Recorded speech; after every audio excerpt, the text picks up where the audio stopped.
are honored that you would join us. October is Monster Month here at Vader Reviews, where we'll be reviewing some of the classic Universal monster films. And in the spirit of the season, tweet a picture of your Star Wars themed costumes to me at Vader Reviews. I want to see your Star Wars costumes. So let's kick things off with the monster film that left the biggest impact on pop culture. Good old Flat Top himself, Frankenstein. Directed by James Whale, based on the novel by Mary Shelley, which she wrote at the age of 19. In 1931, Frankenstein thrilled and frightened audiences nationwide, becoming the top film at the box office, despite being banned in Kansas upon its initial release on the grounds that it exhibited cruelty and tended to debase morals. Don't you miss the good old days when this was the worst Hollywood could come up with? Our film begins as Dr. Henry Frankenstein and his assistant Fritz are working the graveyard shift trying to dig up some spare parts for a little science project Doc is cooking up at his castle. And we've already hit upon three major differences from the book to the film. In the novel, Dr. Frankenstein's name is Victor, not Henry. He also works out of his dormitory, not a secret castle laboratory, and the hunchback assistant people now associate with the story was also added for the film. Now I like Tomb Raider as much as the next guy, but Frankie and Fritz here have taken it to an unhealthy level. And it turns out our boy Frankenstein, played by Colin Clive, is quite the little seamstress, spending his free time stitching together his very own meat quilt, which he plans to revive through electricity. Another iconic part of the Frankenstein story that the film is responsible for. Frankie's fiancée Elizabeth, played by Mae Clarke, is worried about her wacky hubby-to-be and decides to pay him a visit along with Henry's best friend.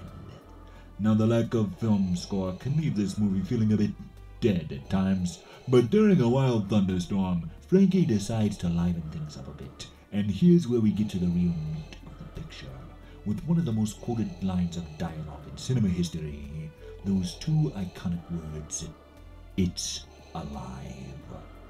And while we could charge Colin Clive for melodramatic overacting, come on people, this is a monster movie after all, and don't we all love a good cheesy monster movie?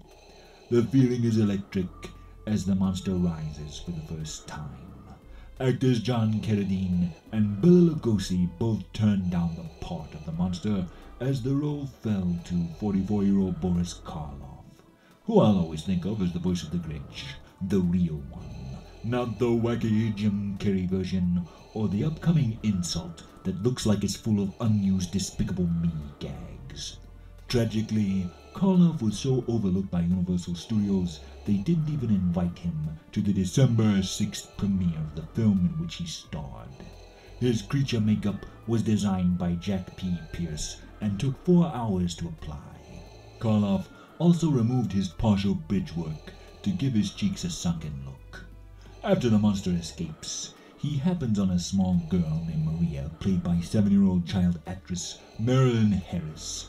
The crew thought she'd be terrified of Karloff and his monster makeup, but instead she ran straight up to him, grabbed his hand, and insisted on riding to set in his car. Back to the movie. When Maria asks the monster if he wants to play, she tosses some flowers into a nearby lake. And being about as bright as his counterpart, Herman Munster, good old meatwad, gets confused and tosses Maria into the lake as well. The only problem is she can't swim. When little Maria's father finds her body, he carries her into town. Now I know I'm not the best with kids, but come on. Leaving a 7-year-old unattended by a large body of water is just terrible parenting. I never left my son by any water. Anyway, after Father of the Year convinces the town it was murder rather than personal negligence on his part, the villagers form an angry mob faster than Twitter reacting to a social issue, and the hunt for poor old Deadhead is on. Dr. Frankenstein joins the search, only to be attacked and carried by the monster to an old windmill. Director James Whale, who is jealous of the positive attention Karloff was receiving for his work as a monster, forced him to carry his co-star uphill for dozens of takes. Karloff suffered severe back injuries during the filming of this scene, injuries that plagued him for the rest of his life. Just going to show that directors have always been petty, jumped-up little turds. Originally, Dr. Frankenstein was intended to die from his fall after being chucked off a burning mill by our Jolly Green Giant, but Universal Studios wanted a happy ending. Yeah, a happy ending for a monster movie, also proving the studios have always been stupid. In the end, Frankenstein was not only an achievement of special effects and filmmaking in general, it has left an indelible mark on the public consciousness.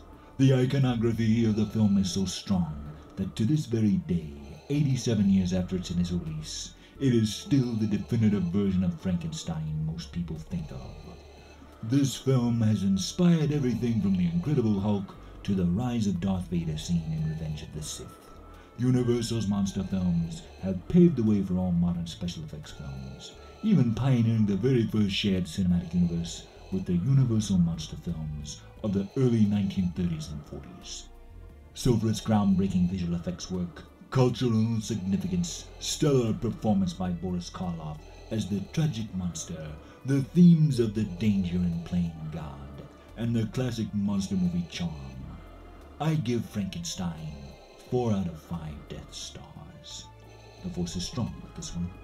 Tune in next week for a special holiday treat as I review a current film for once, Venom, starring Tom Hardy.